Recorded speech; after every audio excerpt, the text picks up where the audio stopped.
Bismillahirrahmanirrahim. Assalamualaikum warahmatullahi wabarakatuh. Nama saya Nadia, NIM 190101070957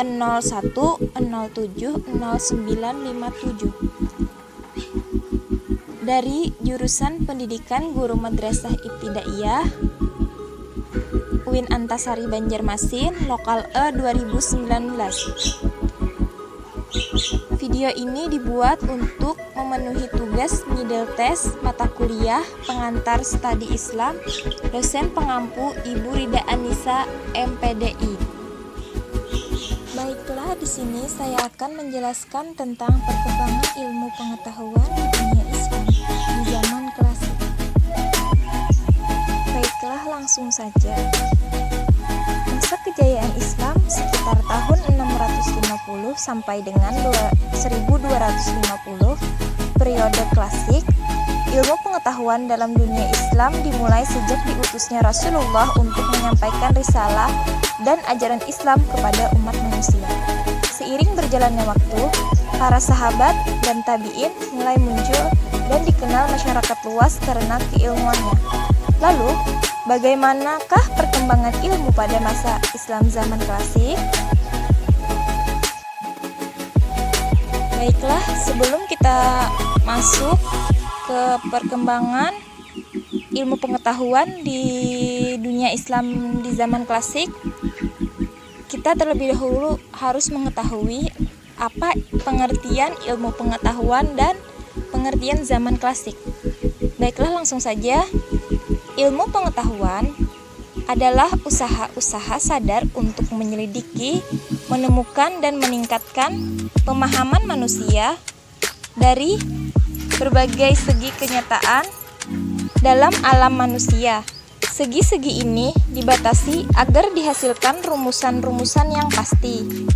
Ilmu memberikan kepastian dengan membatasi lingkup pandangannya, dan kepastian ilmu diperoleh dari keterbatasannya. Oke, selanjutnya pengertian zaman klasik 1740 sampai dengan 1770. Langsung saja, zaman klasik adalah zaman kemegahan kebudayaan Yunani atau Romawi dan zaman di mana orang menggunakan akal. Karakteristik musik pada zaman klasik yaitu sebagai berikut. Yang pertama dari bentuk. Bentuk musik kamar menjadi mode dalam bentuk sonata. Yang kedua yaitu tekstur. Teksturnya bersifat homopon. Yang selanjutnya yaitu melodi. Gaya melodi bersifat kompak dan memiliki kesamaan tema. Yang selanjutnya adalah harmoni. Harmoni pada zaman klasik ini kurang kompleks, cenderung banyak menggunakan trinada. Dan yang terakhir adalah improvisasi. Improvisasinya mulai hilang. Semua tanda-tanda frase, dinamik, ornamentasi, dan akor ditulis lengkap. Selanjutnya yaitu perkembangan ilmu pengetahuan. Ilmu pengetahuan bermula dari rasa ingin tahu, yang merupakan ciri khas manusia. Manusia mempunyai rasa ingin tahu tentang benda-benda di sekitarnya, seperti bulan, bintang, dan matahari. Bahkan, ingin tahu tentang dirinya sendiri. Ilmu pengetahuan merupakan pencarian makna praktis, yaitu penjelasan yang bisa dimanfaatkan. Penjelasan ini telah menjadi dasar ilmu pengetahuan manusia dari zaman prasejarah hingga awal abad ke-20. Ilmu pengetahuan abad ke-20 telah mengubah segalanya. Kemajuan-kemajuan serta itu serupa sebenarnya telah terjadi di masa-masa sebelumnya. Salah satunya terjadi kira-kira tahun 2500 sebelum Masehi ketika Stonehenge didirikan di Inggris dan piramida dibangun di Mesir. Ada dua periode berbeda meskipun sama-sama memiliki kata klasik dalam penjelasannya.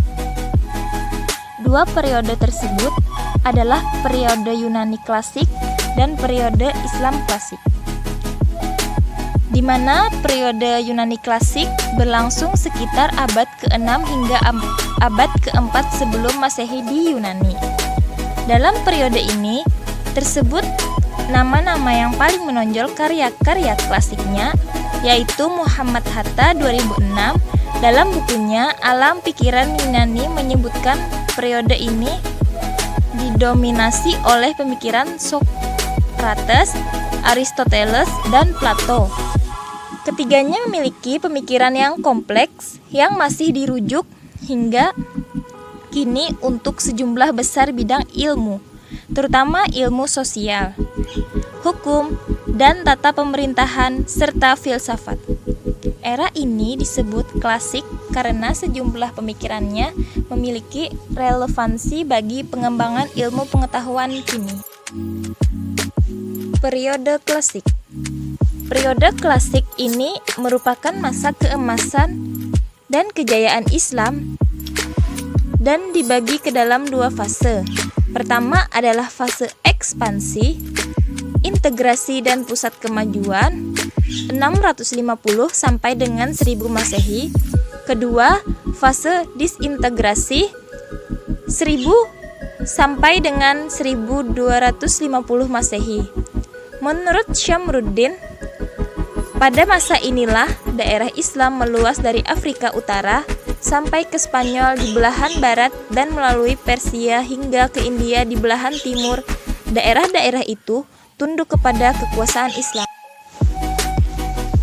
Sejumlah ulama besar bermunculan di fase ini, seperti Imam Malik, Imam Abu Hanifah, Imam Syafi'i, dan Imam Ibnu Hambal dalam bidang fikih, Imam Al-Asy'ari, Imam Maturidi, Wasil Ibnu Atta, Abu Zail, Al-Nazam, dan Al-Jubai dalam bidang teologi, Zunnun Al-Misri, Abu Yazid Al-Bustami, dan Al-Hallaj dalam bidang tasawuf, Al-Kindi, Al-Farabi, Ibnu Sina, dan Ibnu Miskawayh dalam bidang falsafat, Ibnu Hayyam, Al-Khawarizmi, Al-Mas'udi, dan Ar-Razi dalam bidang ilmu pengetahuan, dan lain-lain.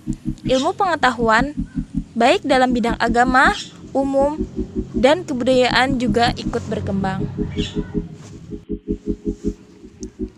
Ilmu pengetahuan zaman Islam klasik, ilmu-ilmu keislaman seperti tafsir, hadis, fikih, usul fikih, dan teologi sudah berkembang sejak masa-masa awal Islam hingga sekarang.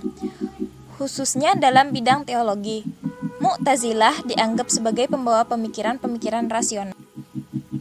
Menurut Harun Nasution, pemikiran rasional berkembang pada zaman Islam klasik 650 sampai dengan 1250 Masehi.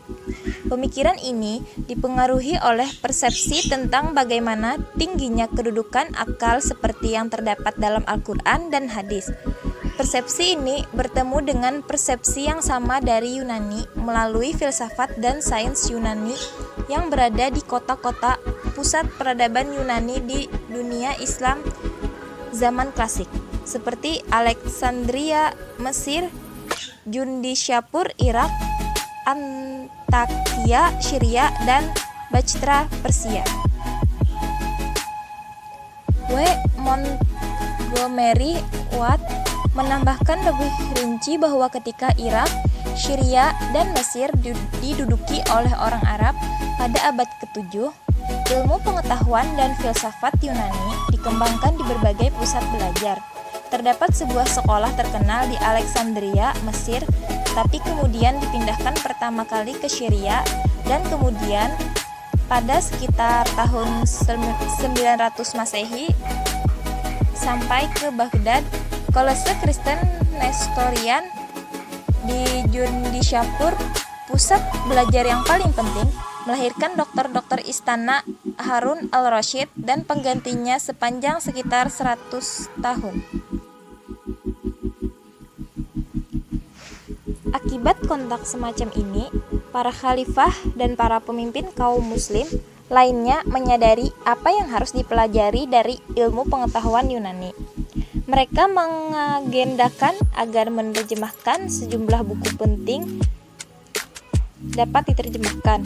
Beberapa terjemahan sudah mulai dikerjakan pada abad ke-8.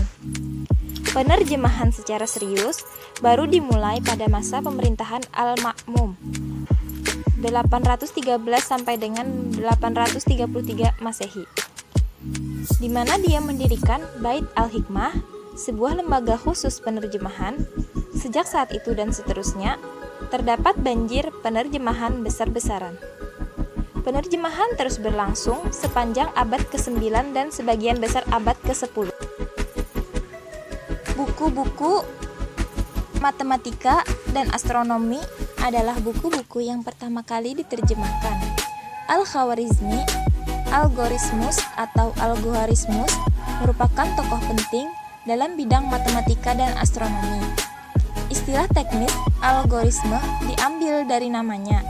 Dia memberi landasan untuk aljabar. Istilah algebra diambil dari judul karyanya.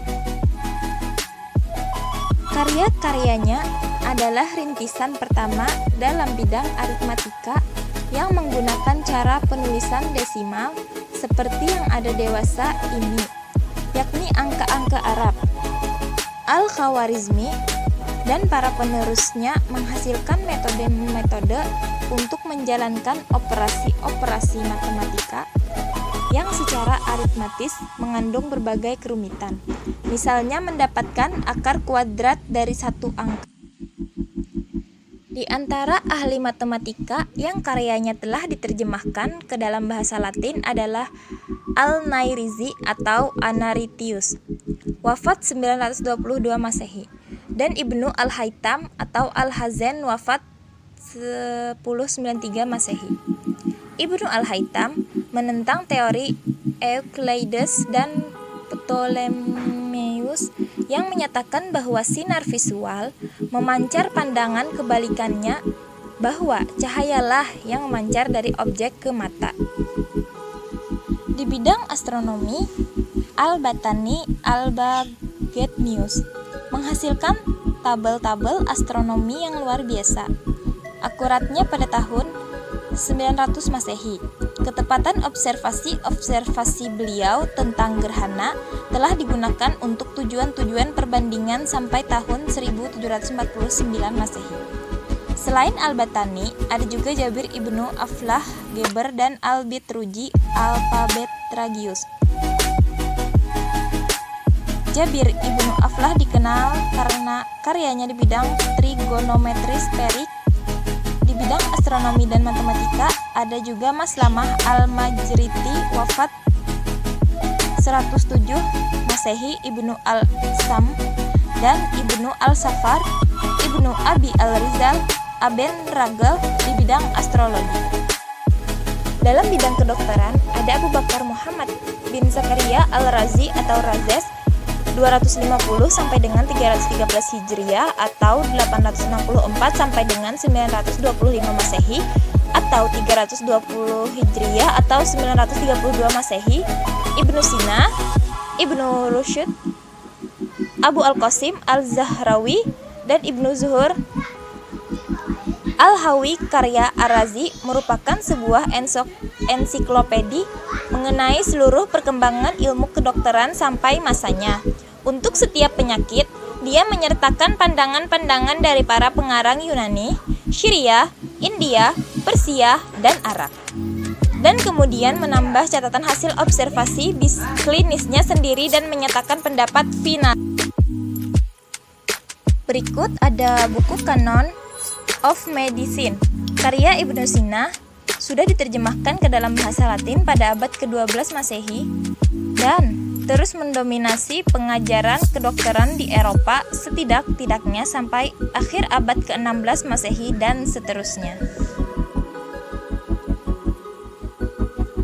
Selanjutnya itu tulisan Abu Al-Qasim Al-Zahrawi tentang pembedahan atau operasi dan alat-alatnya merupakan sumbangan yang berharga dalam bidang kedokteran. Dalam bidang kimia, ada Jabir ibnu Hayyan atau Geber, dan Al-Biruni 362 sampai dengan 442 Hijriah atau 973 sampai dengan 1050 Masehi. Sebagian karya Jabir ibnu Hayyan memaparkan metode-metode pengolahan berbagai zat kimia maupun metode pemurniannya. Sebagian besar kata untuk menunjukkan zat dan bejana-bejana kimia yang belakangan menjadi bahasa orang-orang Eropa berasal dari karya-karyanya. Sementara itu, Al-Biruni mengukur sendiri gaya berat khusus dari berbagai zat yang mencapai ketepatan tinggi. Selain disiplin-disiplin ilmu di atas, sebagian umat Islam juga menekuni logika dan filsafat. Sebut saja Al-Kindi, Al-Farabi, wafat 950 Masehi, Ibnu Sina atau Avicenna, wafat 1037 Masehi.